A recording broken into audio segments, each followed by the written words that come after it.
केंद्रीय मंत्री ज्योतिरादित्य सिंधिया ग्वालियर चंबल अंचल के 3 दिवसीय प्रवास पर है। इस दौरान ग्वालियर पहुंचने पर उनका जोरदार स्वागत किया।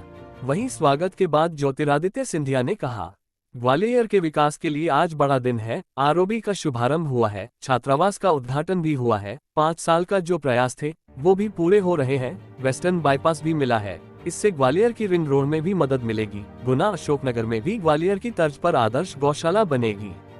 वहीं वक्फ बिल के सवाल पर सुप्रीम कोर्ट में दायर होने वाली याचिकाओं पर कहा है, विपक्षियों की विचारधारा है कि वक्फ मुतवल्ली की तरह चले, जमीनों का गलत इस्तेमाल करें, लेकिन उनका भंडाफोड़ पीएम और बीजेपी ने कर दिया है। वक्फ की जो जमीन है विकास प्रगति के लिए इस्तेमाल किया जाएगा। ये सभी लोगों के विचारधारा है, सभी समाज और मुस्लिम समाज की भी विचारधारा है। कुछ लोग होते हैं जिस तरह से नाके पर चुनकी लगती है, वैसे मुस्लिम समाज में भी सदुपयोग नहीं करने देना चाहते हैं।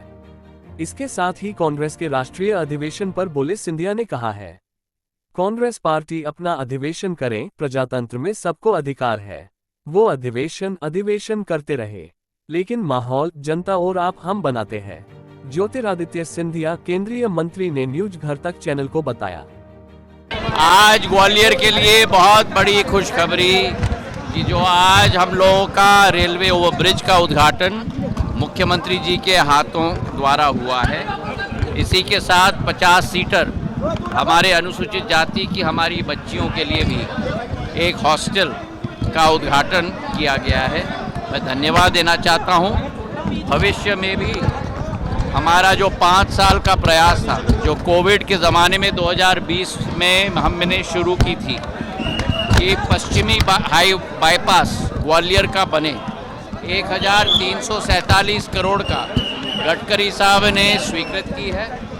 हम सब सारे भारतीय जनता पार्टी के लोग प्रधानमंत्री जी को, गडकरी साहब को, मोहन यादव जी मुख्यमंत्री जी को दिल के गहराइयों से धन्यवाद अर्पित करते हैं।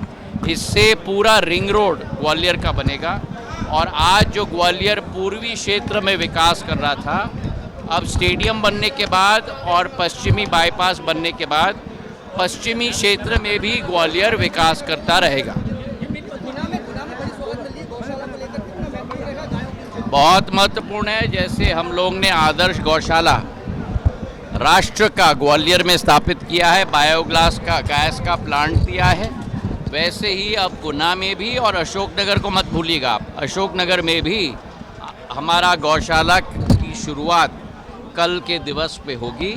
मैं सभी को अपने दिल से भी धन्यवाद अर्पित करना चाहता हूँ साहब, और हम इस पर काम कर रहे हैं। थोड़ी चीज़ें हैं, थोड़ा हम सीएम साहब और हम तक थोड़ा सीमित रहने दो, फिर हम लोग जब समय होगा तब आपके समक्ष भी रखेंगे। चलिए, जो विपक्षी लोगों की जो सोच और विचारधारा है कि मोनोपोली चलाना चाहते हैं और चीज़ों का गलत इस्तेमाल करना चाहते हैं, उनका भांडा प्रधानमंत्री जी, भारतीय जनता पार्टी और भारत सरकार फोड़ेगी। वक्फ की जो ज़मीन भी है वो जन विकास के लिए, जन प्रगति के लिए इस्तेमाल किया जाए। ये सभी लोगों की विचारधारा है, सब समाजों की भी विचारधारा है, मुस्लिम समाज की भी विचारधारा है।